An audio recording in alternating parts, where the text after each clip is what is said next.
Hi everybody. So today we're going to be learning about equinox and solstice. Okay. Wait, hold on. Sorry.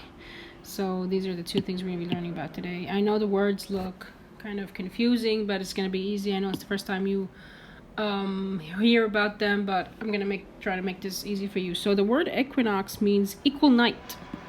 Equal night.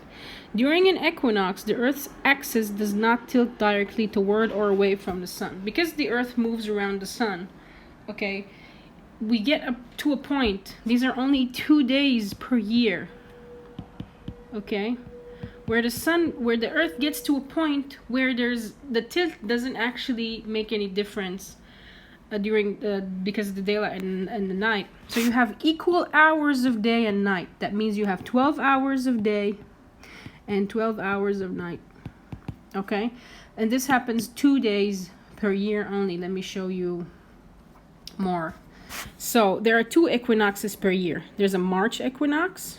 Okay, here it comes on either March 21 or March 22. It depends. And on this day, okay, you have 12 hours of day and then 12 hours of night. Same thing here. So this happens once in March when the Earth is over here, and it happens once in September when the Earth is over here. Okay? We don't know if it's September 22 and 23. It depends on the year and on the day. Okay? So twice per year, the whole world gets 12 hours of day and 12 hours of night exactly. But only 2 days per year this happens. We have something called March equinox and something called September equinox. Again, equinox means equal night. That's why you have equal day and equal night. Okay, that's it. That's for equinox. Now for solstice. Solstices mark 2 days of the year, also 2 days, same as equinox, but it's different for solstice. So 2 days per year where the Earth's axis is tilted directly toward or away from the sun. Let me explain more. Okay, let's go here. Because of the Earth's tilt, there are 2 days per year, here and here, one in December and one in June. It's between December 21 and 22, depends on the year, and here it's June 22 and between June 20 and 22. We have something called winter solstice. We have something called summer solstice. So because of the Earth's tilt, this happens.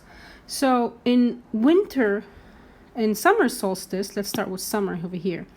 You have, it's called the June solstice as well. You have the Earth's north axis, north up here, is tilted towards the sun. Okay? And it's the opposite here. This is still the south is tilted away. It's between June 22 and 20. The greatest number of daylight hours in the northern hemisphere. Here you have the biggest number of daylight hours. Okay? And the shortest day of the year in southern hemisphere. So here بالنورth في عنا longest day. Sorry, I wrote it wrong. North, it's the longest. I'm just gonna write longest day. And in the south, it is the shortest day of the year. Okay? This is the summer solstice, and it happens between these 2 days. From here to here, we don't know which day exactly, depends on the year. You have the longest day, biggest number of hours. Okay? And because the Earth in the north is tilted towards the sun. Now here it's exactly the opposite in the winter solstice. So it's in December, and the Earth, the north is tilted away. Here the north is tilted toward. Here the north is tilted away, if you notice. Okay? Here you have the shortest day, and here you have the longest day of the year. Okay? Fewest number of daylight hours in the northern hemisphere, which would be the opposite in the southern. It would be the longest day in the southern and the shortest day here. Okay? This solstices only happen twice per year. Okay? One is called the summer. One is called the winter. Okay?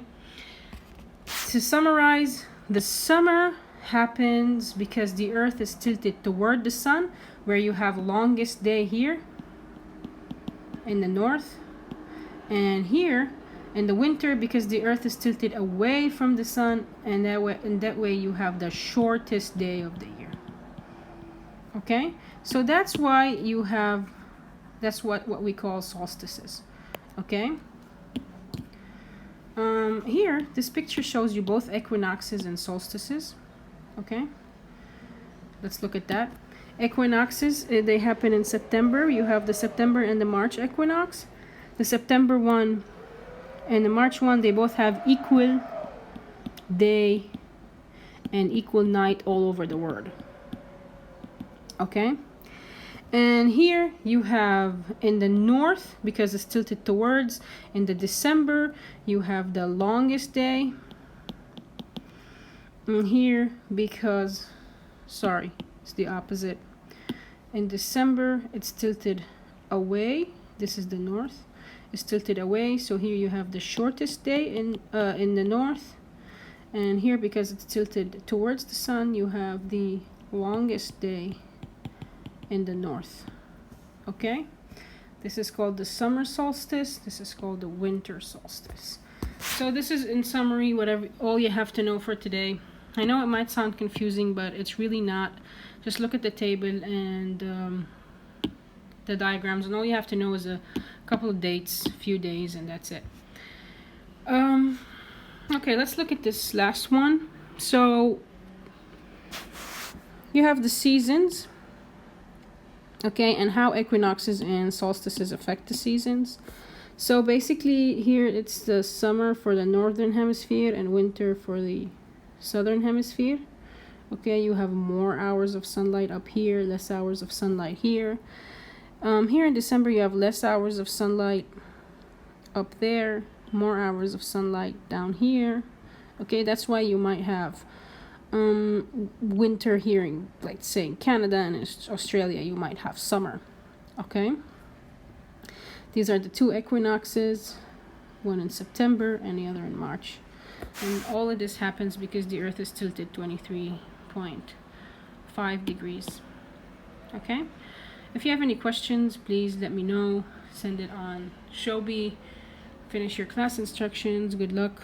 If you have anything about equinoxes and solstices, please don't hesitate to ask. Sorry.